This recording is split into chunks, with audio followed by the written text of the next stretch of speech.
ഒരു വരണമൊന്നുണ്ടാവോ? രവി സാറ് വിഷമിക്കണ്ട. ഇനിയിപ്പോ വലിയ താമസമൊന്നുമില്ലാതെ കാണിക്കുമായിരിക്കും.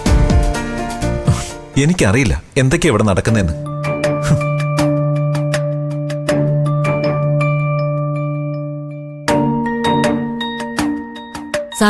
സാറ് പേടിക്കാതിരിക്കെ, കുഴപ്പമൊന്നും ഉണ്ടാവില്ല. ആ ഡോക്ടർക്ക് പൊതുവെ എല്ലാത്തിനും താമസമുണ്ട്. ഓപ്പറേഷൻ തുടങ്ങാനും അവര് ഒരുപാട് താമസിച്ചില്ലേ, അതുപോലെ അവര് തിരിച്ചിറക്കാനും താമസം ഉണ്ടാവും. അതിന്റെ ആയിരിക്കും. നമ്മളിവിടെ നിന്ന് അനുഭവിക്കുന്ന വിഷമത്തെക്കുറിച്ചൊന്നും അവർക്കറിയില്ലല്ലോ. ആ കുഞ്ഞിനെങ്കിലും ഒന്ന് കാണിച്ചിരുന്നെങ്കിൽ സമാധാനമായാലേ. ഞങ്ങളൊരു കുഞ്ഞിനെ കിട്ടാനുള്ള കാത്തിരിപ്പ് തുടങ്ങിയിട്ട് വർഷങ്ങളായെന്ന് കുഞ്ഞമ്മയ്ക്ക് അറിയാലോ. പിന്നെ അതൊക്കെ നിങ്ങൾ പറഞ്ഞ് എനിക്കറിയാലോ. ആ പ്രാർത്ഥനയൊക്കെ ഈശ്വരനും കേട്ടല്ലോ.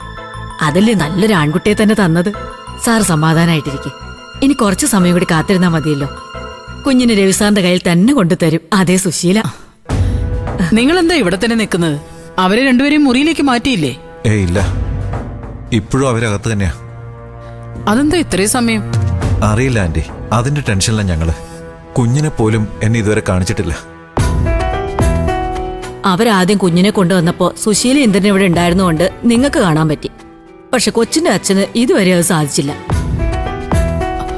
നമ്മള് പേടിക്കുന്ന പോലെ കുഴപ്പമൊന്നും ഉണ്ടാവില്ല. അവരിപ്പോ തന്നെ ഇറക്കുമായിരിക്കും. അതേ, ഡോക്ടർ വരുന്നു. ഡോക്ടറെ, എന്താ ഇത്രയും നേരമായിട്ട് ഹർഷയും കുഞ്ഞിനെയും പുറത്തേക്ക് ഇറക്കാത്തത്? ഞാൻ ഇതുവരെ കുഞ്ഞിനെ ഒന്നും കണ്ടിട്ട് പോലുമില്ല. രവി, അത് കുറച്ച് കോംപ്ലിക്കേഷൻസ് ഉണ്ട്. കോംപ്ലിക്കേഷനോ? എന്ത് കോംപ്ലിക്കേഷൻ? അത് ഹർഷ ഇതുവരെ അനസ്തേഷ്യ ഉണർന്നിട്ടില്ല.